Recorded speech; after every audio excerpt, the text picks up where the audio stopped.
ಓಂ ಶಾಂತಿ. ತಾರೀಕು 29/1/2026. ಪ್ರಾತಃ ಮುರಳಿ.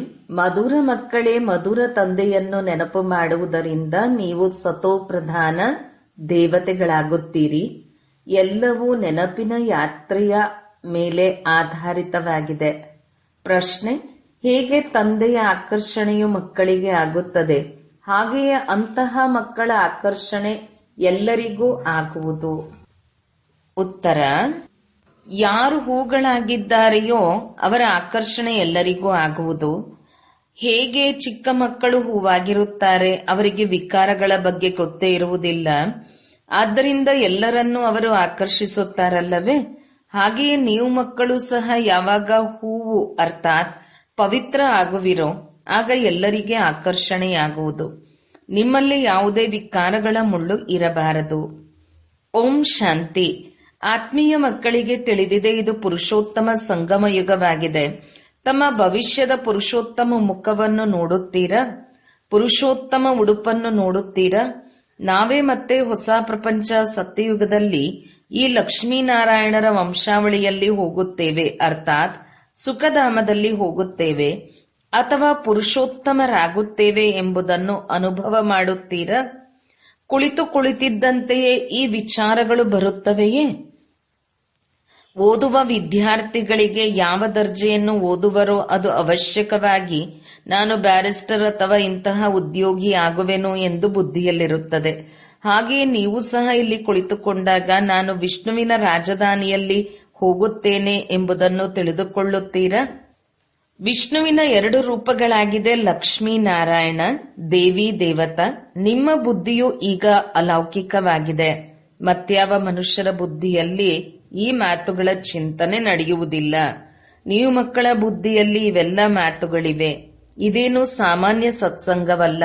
ಇಲ್ಲಿ ಕುಳಿತಿದ್ದೀರೆಂದರೆ ತಿಳಿದುಕೊಳ್ಳಿರಿ, ಸತ್ಯ ತಂದೆ ಯಾರಿಗೆ ಶಿವನೆಂದು ಹೇಳಲಾಗುತ್ತದೆಯೋ ಅವರ ಸಂಘದಲ್ಲಿ ಕುಳಿತಿದ್ದೇವೆ. ಶಿವ ತಂದೆಯು ರಚಯಿತನಾಗಿದ್ದಾರೆ. ಅವರೇ ರಚನೆಯ ಆದಿಮಧ್ಯ ಅಂತ್ಯವನ್ನು ತಿಳಿದುಕೊಂಡಿದ್ದಾರೆ ಮತ್ತು ಜ್ಞಾನವನ್ನು ಕೊಡುತ್ತಾರೆ. ಹೇಗೆ ಇದು ನೆನ್ನೆಯ ಮಾತು ಎಂಬಂತೆ ತಿಳಿಸುತ್ತಾರೆ? ಇಲ್ಲಿ ಕುಳಿತಿದ್ದೀರಿ ಅಂದ ಮೇಲೆ ಇದು ನೆನಪಿರಬೇಕಲ್ಲವೇ? ನಾವು ಪರಿವರ್ತನೆಯಾಗಲು ಅರ್ಥಾತ್ ಈ ಶರೀರವನ್ನು ಬದಲಾಯಿಸಿ ದೇವತಾ ಶರೀರವನ್ನು ಪಡೆಯಲು ಬಂದಿದ್ದೇವೆ. ನನ್ನದು ಇದು ತಮೋಪ್ರಧಾನ ಹಳೆಯ ಶರೀರವಾಗಿದೆ. ಅದನ್ನು ಬದಲಾಯಿಸಿ ಲಕ್ಷ್ಮೀನಾರಾಯಣರಂತೆ ಆಗಬೇಕು. ಆತ್ಮವು ಹೇಳುತ್ತದೆ, ಗುರಿ ಧ್ಯೇಯವು ಎಷ್ಟು ಶ್ರೇಷ್ಠವಾಗಿದೆ. ಓದಿಸುವ ಶಿಕ್ಷಕರು ಖಂಡಿತವಾಗಿಯೂ ಓದುವ ವಿದ್ಯಾರ್ಥಿಗಳಿಗಿಂತ ಬುದ್ಧಿವಂತರಿರಬೇಕಲ್ಲವೇ? ಓದಿಸುತ್ತಾರೆ, ಒಳ್ಳೆಯ ಕರ್ಮವನ್ನು ಕಲಿಸುತ್ತಾರೆ ಅಂದ ಮೇಲೆ ಅವಶ್ಯಕವಾಗಿ ಶ್ರೇಷ್ಠರಿರಬೇಕಲ್ಲವೇ? ನಮಗೆ ಎಲ್ಲರಿಗಿಂತ ಶ್ರೇಷ್ಠಾತಿಶ್ರೇಷ್ಠ ಭಗವಂತನು ಓದಿಸುತ್ತಾರೆ. ಭವಿಷ್ಯದಲ್ಲಿ ನಾವು ದೇವತೆಗಳಾಗುತ್ತೇವೆ. ನಾವು ಏನನ್ನು ಓದುತ್ತೇವೆಯೋ ಅದು ಭವಿಷ್ಯ ಹೊಸ ಪ್ರಪಂಚಕ್ಕಾಗಿ ಎಂಬುದನ್ನು ನೀವು ತಿಳಿದುಕೊಂಡಿದ್ದೀರಿ. ಮತ್ಯಾರಿಗೂ ಹೊಸ ಪ್ರಪಂಚದ ಬಗ್ಗೆ ತಿಳಿದೇ ಇಲ್ಲ. ನಿಮ್ಮ ಬುದ್ಧಿಯಲ್ಲಿ ಈಗ ಬರುತ್ತಿದೆ, ಈ ಲಕ್ಷ್ಮೀನಾರಾಯಣರು ಹೊಸ ಪ್ರಪಂಚದ ಮಾಲೀಕರಾಗಿದ್ದರು ಅಂದಾಗ ಅವಶ್ಯಕವಾಗಿ ಮತ್ತೆ ಪುನರಾವರ್ತನೆಯಾಗುವುದು. ಆದ್ದರಿಂದ ನಿಮಗೆ ಓದಿಸಿ ಮನುಷ್ಯರಿಂದ ದೇವತೆಯನ್ನಾಗಿ ಮಾಡುತ್ತೇನೆಂದು ತಂದೆಯು ತಿಳಿಸುತ್ತಾರೆ. ದೇವತೆಗಳಲ್ಲಿಯೂ ಅವಶ್ಯಕವಾಗಿ ನಂಬರ್ವಾರ್ ಇರುತ್ತಾರೆ. ದೈವಿ ರಾಜಧಾನಿ ಇರುತ್ತದೆ ಅಲ್ಲವೇ? ನಿಮಗೆ ಇಡೀ ದಿನ ಇದೇ ಚಿಂತನೆ ನಡೆಯುತ್ತಿರುವುದು. ನಾವಾತ್ಮರಾಗಿದ್ದೇವೆ. ನಾವಾತ್ಮರು ಯಾರು ಬಹಳ ಪತೀತರಾಗಿದ್ದೆವು, ಈಗ ಪಾವನರಾಗಲು ಪಾವನ ತಂದೆಯನ್ನು ನೆನಪು ಮಾಡುತ್ತೇವೆ. ನೆನಪಿನ ಅರ್ಥವನ್ನು ಸಹ ತಿಳಿದುಕೊಳ್ಳಬೇಕು. ಆತ್ಮವು ತನ್ನ ಮಧುರ ತಂದೆಯನ್ನು ನೆನಪು ಮಾಡುತ್ತದೆ. ಸ್ವಯಂ ತಂದೆಯೇ ಹೇಳುತ್ತಾರೆ, ಮಕ್ಕಳೇ, ನನ್ನನ್ನು ನೆನಪು ಮಾಡುವುದರಿಂದ ನೀವು ಸತೋಪ್ರಧಾನ ದೇವತೆಗಳಾಗುವಿರಿ. ಎಲ್ಲವೂ ನೆನಪಿನ ಯಾತ್ರೆಯ ಮೇಲೆ ಅವಲಂಬಿಸಿದೆ. ಮಕ್ಕಳೇ, ಎಷ್ಟು ಸಮಯ ನೆನಪು ಮಾಡುತ್ತೀರಿ ಎಂದು ತಂದೆಯು ಅವಶ್ಯಕವಾಗಿ ಕೇಳುವರಲ್ಲವೇ? ನೆನಪು ಮಾಡುವುದರಲ್ಲಿಯೇ ಮಾಯೆಯ ಯುದ್ಧವಾಗುತ್ತದೆ. ನೀವು ಸಹ ತಿಳಿದುಕೊಳ್ಳುತ್ತೀರಿ, ಇದು ಯಾತ್ರೆ ಅಲ್ಲ, ಆದರೆ ಹೇಗೆ ಯುದ್ಧವಾಗಿದೆ. ಇದರಲ್ಲಿ ಬಹಳ ವಿಘ್ನಗಳು ಬರುತ್ತವೆ. ನೆನಪಿನ ಯಾತ್ರೆಯಲ್ಲಿರುವುದರಲ್ಲಿಯೇ ಮಾಯೆಯು ವಿಘ್ನಗಳು ಹಾಕುತ್ತದೆ, ಅರ್ಥಾತ್ ನೆನಪನ್ನು ಮರೆಸಿ ಬಿಡುತ್ತದೆ. ಬಾಬಾ ನಮಗೆ ತಮ್ಮ ನೆನಪಿನಲ್ಲಿರುವುದರಲ್ಲಿ ಬಹಳ ಮಾಯೆಯ ಬಿರುಗಾಳಿಗಳು ಬರುತ್ತೇವೆ ಎಂದು ಹೇಳುತ್ತಾರೆ. ಮೊಟ್ಟ ಮೊದಲನೆಯ ಬಿರುಗಾಳಿಯು ದೇಹಾಭಿಮಾನದ್ದಾಗಿದೆ. ನಂತರ ಕಾಮ, ಕ್ರೋಧ, ಲೋಭ, ಮೋಹ. ಬಾಬಾ, ನಾವು ನೆನಪಿನಲ್ಲಿರುವುದರಲ್ಲಿಯೂ ಯಾವುದೇ ವಿಘ್ನಗಳು ಬರಬಾರದೆಂದು ಬಹಳ ಪ್ರಯತ್ನ ಪಡುತ್ತೇವೆ. ಆದರೂ ಸಹ ಬಿರುಗಾಳಿಗಳು ಬರುತ್ತವೆ. ಇಂದು ಕ್ರೋಧದ ಬಿರುಗಾಳಿ, ಇಂದು ಲೋಭದ ಬಿರುಗಾಳಿ ಬಂದಿತು. ಇಂದು ನಮ್ಮ ಸ್ಥಿತಿಯು ಚೆನ್ನಾಗಿತ್ತು. ಯಾವುದೇ ಬಿರುಗಾಳಿ ಬರಲಿಲ್ಲ. ಇಡೀ ದಿನ ನೆನಪಿನ ಯಾತ್ರೆಯಲ್ಲಿದ್ದೆವು. ಬಹಳ ಖುಷಿಯಿತ್ತು. ತಂದೆಯನ್ನು ಬಹಳ ನೆನಪು ಮಾಡಿದೆವು ಎಂದು ಮಕ್ಕಳು ಹೇಳುತ್ತಾರೆ. ನೆನಪಿನಲ್ಲಿ ಆನಂದ ಬಾಷ್ಪಗಳು ಬರುತ್ತಿರುತ್ತವೆ. ತಂದೆಯ ನೆನಪಿನಲ್ಲಿರುವುದರಿಂದಲೇ ನೀವು ಮಧುರರಾಗಿ ಬಿಡುತ್ತೀರಿ. ನೀವು ಮಕ್ಕಳು ಇದನ್ನು ತಿಳಿದುಕೊಂಡಿದ್ದೀರಿ. ನಾವು ಮಾಯೆಯಿಂದ ಸೋಲನ್ನು ಅನುಭವಿಸುತ್ತಾ ಎಲ್ಲಿಗೆ ಬಂದು ತಲುಪಿದ್ದೇವೆ. ಮಕ್ಕಳು ಲೆಕ್ಕ ತೆಗೆಯುತ್ತಾರೆ. ಕಲ್ಪದಲ್ಲಿ ಎಷ್ಟು ತಿಂಗಳು, ಎಷ್ಟು ದಿನಗಳು ಇವೆ. ಬುದ್ಧಿಯಲ್ಲಿ ಬರುತ್ತದೆಯಲ್ಲವೇ? ಒಂದು ವೇಳೆ ಯಾರಾದರೂ ಲಕ್ಷಾಂತರ ವರ್ಷಗಳು ಎಂದು ಹೇಳಿದ್ದೇ ಆದರೆ ಅದನ್ನು ಲೆಕ್ಕ ಮಾಡಲು ಸಾಧ್ಯವಾಗುವುದಿಲ್ಲ. ತಂದೆಯು ತಿಳಿಸುತ್ತಾರೆ, ಈ ಸೃಷ್ಟಿ ಚಕ್ರವು ಸುತ್ತುತ್ತಿರುತ್ತದೆ. ಇಡೀ ಚಕ್ರದಲ್ಲಿ ನಾವು ಎಷ್ಟು ಜನ್ಮಗಳನ್ನು ಪಡೆಯುತ್ತೇವೆ, ಹೇಗೆ ರಾಜಧಾನಿಯಲ್ಲಿ ಬರುತ್ತೇವೆ ಎಂಬುದನ್ನಂತೂ ತಿಳಿದುಕೊಂಡಿದ್ದೀರಲ್ಲವೇ? ಇವು ಸಂಪೂರ್ಣ ಹೊಸ ಮಾತುಗಳಾಗಿವೆ. ಹೊಸ ಪ್ರಪಂಚಕ್ಕಾಗಿ ಹೊಸ ಜ್ಞಾನವಾಗಿದೆ. ಹೊಸ ಪ್ರಪಂಚವೆಂದು ಸ್ವರ್ಗಕ್ಕೆ ಹೇಳಲಾಗುತ್ತದೆ. ನಾವೀಗ ಮನುಷ್ಯರಾಗಿದ್ದೇವೆ, ದೇವತೆಗಳಾಗುತ್ತೇವೆಂದು ನೀವು ಹೇಳುತ್ತೀರಿ. ದೇವತಾ ಪದವಿಯು ಶ್ರೇಷ್ಠವಾಗಿದೆ. ನಾವು ಎಲ್ಲದಕ್ಕಿಂತ ಭಿನ್ನವಾದ ಜ್ಞಾನವನ್ನು ಪಡೆಯುತ್ತಿದ್ದೇವೆ. ನಮಗೆ ಓದಿಸುವವರು ಸಹ ಸಂಪೂರ್ಣ ಭಿನ್ನ, ವಿಚಿತ್ರವಾಗಿದ್ದಾರೆ. ಅವರಿಗೆ ಈ ಸಾಕಾರ ಚಿತ್ರವಿಲ್ಲ. ಅವರು ನಿರಾಕಾರನಾಗಿದ್ದಾರೆ ಅಂದಾಗ ಡ್ರಾಮಾದಲ್ಲಿ ನೋಡಿ ಎಷ್ಟು ಒಳ್ಳೆಯ ಪಾತ್ರವನ್ನಿಡಲಾಗಿದೆ. ತಂದೆಯು ಓದಿಸುವುದಾದರೂ ಹೇಗೆ? ಆದ್ದರಿಂದ ಸ್ವಯಂ ತಿಳಿಸುತ್ತಾರೆ, ನಾನು ಇಂತಹವರ ತನುವಿನಲ್ಲಿ ಬರುತ್ತೇನೆ. ಯಾವ ತನುವಿನಲ್ಲಿ ಬರುತ್ತೇನೆ ಎಂಬುದನ್ನು ಸಹ ತಿಳಿಸುತ್ತಾರೆ. ಏನು ಇದೊಂದೇ ತನುವಿನಲ್ಲಿ ಬರುವರೆ ಎಂದು ಮನುಷ್ಯರು ತಬ್ಬಿಬ್ಬಾಗುತ್ತಾರೆ. ಆದರೆ ಇದಂತೂ ನಾಟಕ ಅಲ್ಲವೇ? ಇದರಲ್ಲಿ ಸ್ವಲ್ಪವೂ ಬದಲಾಗಲು ಸಾಧ್ಯವಿಲ್ಲ. ಈ ಮಾತುಗಳನ್ನು ನೀವೇ ಕೇಳುತ್ತೀರಿ ಮತ್ತೆ ಧಾರಣೆ ಮಾಡುತ್ತೀರಿ. ಹೇಗೆ ನಮಗೆ ಶಿವ ತಂದೆಯು ಓದಿಸುತ್ತಾರೆಂದು ಅನ್ಯರಿಗೆ ತಿಳಿಸುತ್ತೀರಿ. ಆತ್ಮವೇ ಓದುತ್ತದೆ, ಆತ್ಮವೇ ಮತ್ತೆ ಅನ್ಯರಿಗೆ ಓದಿಸುತ್ತದೆ. ಆತ್ಮವೇ ಕಲಿಯುತ್ತದೆ, ಕಲಿಸುತ್ತದೆ. ಆತ್ಮವು ಬಹಳ ಅಮೂಲ್ಯವಾಗಿದೆ. ಆತ್ಮ ಅವಿನಾಶಿ, ಅಮರನಾಗಿದೆ. ಕೇವಲ ಶರೀರವು ಸಮಾಪ್ತಿಯಾಗುತ್ತದೆ. ನಾವಾತ್ಮರು ಪರಮಪಿತ ಪರಮಾತ್ಮನಿಂದ ಜ್ಞಾನವನ್ನು ಪಡೆದುಕೊಳ್ಳುತ್ತಿದ್ದೇವೆ. ರಚಯಿತ ಮತ್ತು ರಚನೆಯ ಆದಿ ಮಧ್ಯ ಅಂತ್ಯ 84 ಜನ್ಮಗಳ ಜ್ಞಾನವನ್ನು ಪಡೆಯುತ್ತಿದ್ದೇವೆ. ಜ್ಞಾನವನ್ನು ಪಡೆದುಕೊಳ್ಳುವವರು ಯಾರು? ಆತ್ಮ. ಆತ್ಮ ಅವಿನಾಶಿಯಾಗಿದೆ. ಮೋಹವನ್ನು ಅವಿನಾಶಿ ವಸ್ತುವಿನಲ್ಲಿಡಬೇಕೇ ಹೊರತು ವಿನಾಶಿ ವಸ್ತುವಿನಲ್ಲಿ ಅಲ್ಲ. ಇಷ್ಟೂ ಸಮಯದಿಂದ ನೀವು ವಿನಾಶಿ ಶರೀರದಲ್ಲಿಯೇ ಮೋಹವನ್ನಿಡುತ್ತಾ ಬಂದಿದ್ದೀರಿ. ಈಗ ತಿಳಿದುಕೊಳ್ಳುತ್ತೀರಿ, ನಾವು ಆತ್ಮ ಆಗಿದ್ದೇವೆ. ಶರೀರದ ಅಭಿಮಾನವನ್ನು ಬಿಡಬೇಕು. ಕೆಲವು ಮಕ್ಕಳು ಈ ರೀತಿಯೂ ಬರೆಯುತ್ತಾರೆ, ನಾನಾತ್ಮ ಈ ಕಾರ್ಯ ಮಾಡಿದೆನು, ನಾನಾತ್ಮ ಇಂದು ಈ ಭಾಷಣ ಮಾಡಿದೆನು, ನಾನಾತ್ಮ ಇಂದು ತಂದೆಯನ್ನು ಬಹಳ ನೆನಪು ಮಾಡಿದೆನು. ತಂದೆಯು ಪರಂ ಆತ್ಮ ಜ್ಞಾನ ಸಾಗರನಾಗಿದ್ದಾರೆ. ನೀವು ಮಕ್ಕಳಿಗೆ ಎಷ್ಟೊಂದು ಜ್ಞಾನವನ್ನು ಕೊಡುತ್ತಾರೆ. ನೀವು ಮೂಲವತನ ಸೂಕ್ಷ್ಮವತನವನ್ನು ತಿಳಿದುಕೊಂಡಿದ್ದೀರಿ. ಮನುಷ್ಯರ ಬುದ್ಧಿಯಲ್ಲಂತೂ ಏನೂ ಇಲ್ಲ. ರಚಯಿತ ಯಾರೆಂದು ನಿಮ್ಮ ಬುದ್ಧಿಯಲ್ಲಿದೆ. ಈ ಮನುಷ್ಯ ಸೃಷ್ಟಿಯ ರಚಯಿತನೆಂದು ಗಾಯನವಿದೆ ಅಂದ ಮೇಲೆ ಅವಶ್ಯಕವಾಗಿ ಅವರು ಕರ್ತವ್ಯದಲ್ಲಿ ಬರುತ್ತಾರೆ. ನೀವು ತಿಳಿದುಕೊಂಡಿದ್ದೀರಿ, ಆತ್ಮ ಮತ್ತು ಪರಮಾತ್ಮ ತಂದೆಯ ನೆನಪಿರುವ ಮನುಷ್ಯರು ಮತ್ಯಾರೂ ಇಲ್ಲ. ತಂದೆಯೇ ಜ್ಞಾನವನ್ನು ಕೊಡುತ್ತಾರೆ. ತಮ್ಮನ್ನು ಆತ್ಮನೆಂದು ತಿಳಿಯಿರಿ. ನೀವು ತಮ್ಮನ್ನು ಶರೀರವೆಂದು ತಿಳಿದು ತಲೆಕೆಳಕಾಗಿ ನಿಂತಿದ್ದೀರಿ.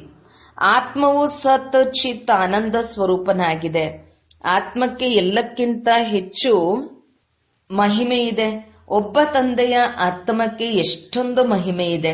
ಅವರೇ ದುಃಖಹರ್ತ ಸುಖಕರ್ತನಾಗಿದ್ದಾರೆ.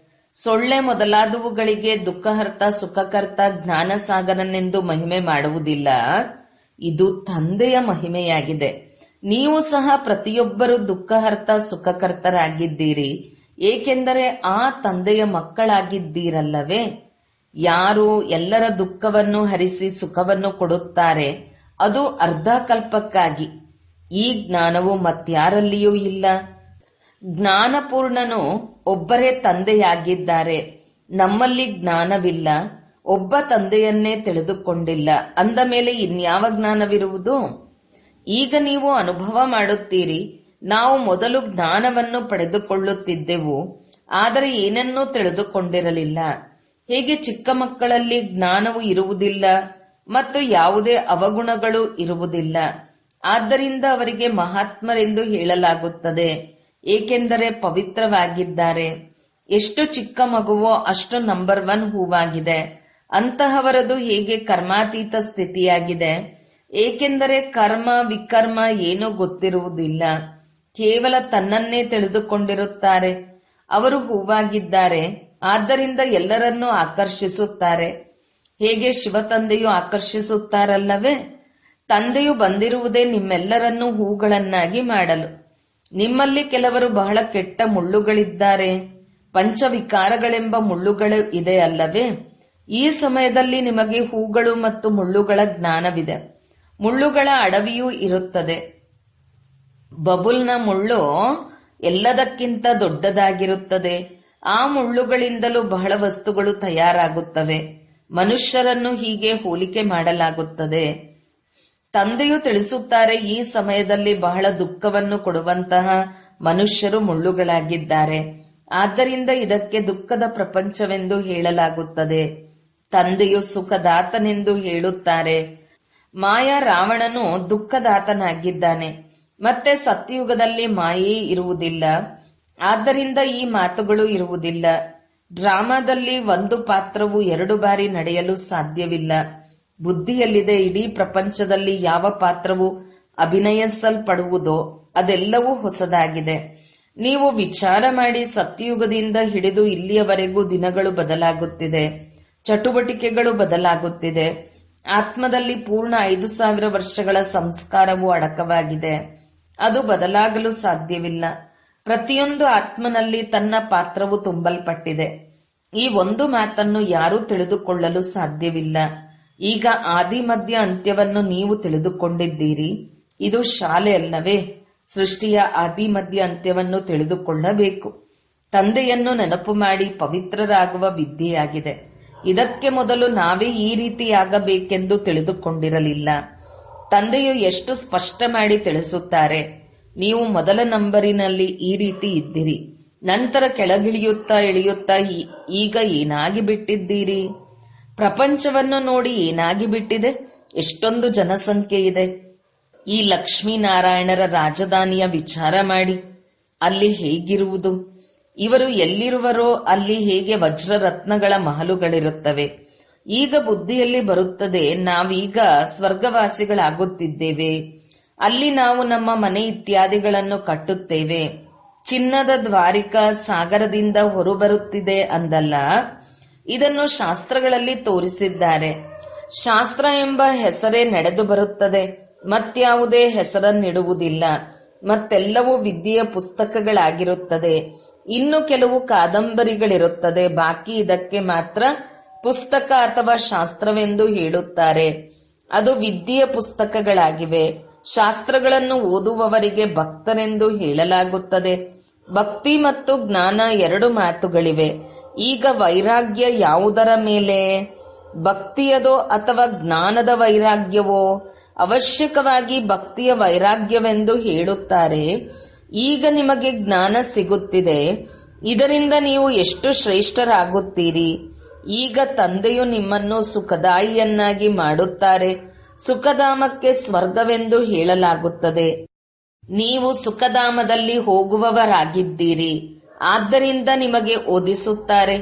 ಈ ಜ್ಞಾನವನ್ನು ಸಹ ನಿಮ್ಮ ಆತ್ಮವೇ ತಿಳಿದುಕೊಳ್ಳುತ್ತದೆ. ಆತ್ಮಕ್ಕೆ ಯಾವುದೇ ಧರ್ಮವಿಲ್ಲ, ಅದಂತೂ ಆತ್ಮವೇ ಆಗಿದೆ.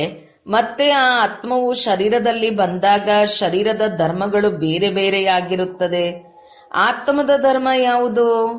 ಮೊದಲನೆಯದಾಗಿ ಆತ್ಮವು ಬಿಂದು ರೂಪ ಆಗಿದೆ ಮತ್ತು ಶಾಂತ ಸ್ವರೂಪನಾಗಿದೆ. ಶಾಂತಿಧಾಮ ಮುಕ್ತಿಧಾಮದಲ್ಲಿರುತ್ತದೆ. ಈಗ ತಂದೆಯು ತಿಳಿಸುತ್ತಾರೆ, ಎಲ್ಲ ಮಕ್ಕಳಿಗೆ ಅಧಿಕಾರವಿದೆ ಅನೇಕ ಮಕ್ಕಳು ಅನ್ಯ ಧರ್ಮಗಳಲ್ಲಿ ಮತಾಂತರಗೊಂಡಿದ್ದಾರೆ. ಅವರು ಮತ್ತೆ ಬಂದು ತಮ್ಮ ಮೂಲ ಧರ್ಮವನ್ನು ಸೇರುತ್ತಾರೆ. ಯಾರು ದೇವಿ ದೇವತಾ ಧರ್ಮವನ್ನು ಬಿಟ್ಟು ಅನ್ಯ ಧರ್ಮದಲ್ಲಿ ಹೋಗಿದ್ದಾರೆಯೋ ಆ ಎಲ್ಲಾ ಎಲೆಗಳು ಮತ್ತೆ ತಮ್ಮ ಜಾಗಕ್ಕೆ ಹಿಂತಿರುಗಿ ಬರುತ್ತಾರೆ. ಯಾರು ಹಿಂದೂಗಳಿಂದ ಮುಸಲ್ಮಾನರಾಗುವರೋ ಅವರಿಗೆ ಶೇಖ್ ಎಂದು ಹೇಳುತ್ತಾರೆ. ಹೇಗೆ ಶೇಖ್ ಮೊಹಮ್ಮದ್ ಇತ್ಯಾದಿ ಇವೆಲ್ಲ ಮಾತುಗಳನ್ನು ಮತ್ಯಾರು ತಿಳಿದುಕೊಳ್ಳಲು ಸಾಧ್ಯವಿಲ್ಲ. ಮೊಟ್ಟ ಮೊದಲು ತಂದೆಯ ಪರಿಚಯ ಕೊಡಬೇಕು. ಇದರಲ್ಲಿಯೇ ಎಲ್ಲರೂ ತಬ್ಬಿಬ್ಬಾಗಿದ್ದಾರೆ. ನಮಗೆ ಯಾರು ಓದಿಸುತ್ತಾರೆ ಎಂಬುದನ್ನು ನೀವು ತಿಳಿದುಕೊಂಡಿದ್ದೀರಿ. ನೀವು ಮಕ್ಕಳಿಗೆ ಸ್ವಯಂ ತಂದೆಯೇ ಓದಿಸುತ್ತಾರೆ. ಕೃಷ್ಣನಂತೂ ದೇಹಧಾರಿಯಾಗಿದ್ದಾನೆ. ಈ ಬ್ರಹ್ಮಾರವರಿಗೂ ಸಹ ದಾದ ಸಹೋದರ ಎಂದು ಹೇಳುತ್ತಾರೆ. ಎಲ್ಲರೂ ಸಹೋದರ ಅಲ್ಲವೇ? ಸ್ಥಾನದ ಮೇಲೆ ಆಧಾರಿತವಾಗಿದೆ. ಇದು ಸಹೋದರನ ಶರೀರ, ಇದು ಸಹೋದರಿಯ ಶರೀರವಾಗಿದೆ. ಇದನ್ನು ನೀವು ಈಗ ತಿಳಿದುಕೊಂಡಿದ್ದೀರಿ. ಆತ್ಮವಂತೂ ಒಂದು ಚಿಕ್ಕ ನಕ್ಷತ್ರ ಮಾದರಿಯಾಗಿದೆ. ಇಷ್ಟು ಚಿಕ್ಕ ನಕ್ಷತ್ರಗಳಲ್ಲಿ ಎಷ್ಟೊಂದು ದೊಡ್ಡ ಜ್ಞಾನವಿದೆ. ಈ ಆತ್ಮ ನಕ್ಷತ್ರ ಶರೀರವಿಲ್ಲದೆ ಮಾತನಾಡುವುದಕ್ಕೂ ಸಾಧ್ಯವಿಲ್ಲ. ಈ ನಕ್ಷತ್ರವು ಪಾತ್ರವನ್ನು ಅಭಿನಯಿಸಲು ಅಂಗಗಳು ಬೇಕು. ನಕ್ಷತ್ರಗಳ ಪ್ರಪಂಚವೇ ಬೇರೆಯಾಗಿದೆ. ಮತ್ತೆ ಇಲ್ಲಿ ಬಂದು ಆತ್ಮ ನಕ್ಷತ್ರವು ಶರೀರ ಧಾರಣೆ ಮಾಡುತ್ತದೆ. ಅದು ಆತ್ಮಗಳ ಮನೆಯಾಗಿದೆ. ಆತ್ಮವು ಎಷ್ಟು ಚಿಕ್ಕ ಬಿಂದುವಾಗಿದೆ. ಶರೀರವು ದೊಡ್ಡ ವಸ್ತುವಾಗಿದೆ. ಆದ್ದರಿಂದ ಅದನ್ನು ಎಷ್ಟೊಂದು ನೆನಪು ಮಾಡುತ್ತಾರೆ.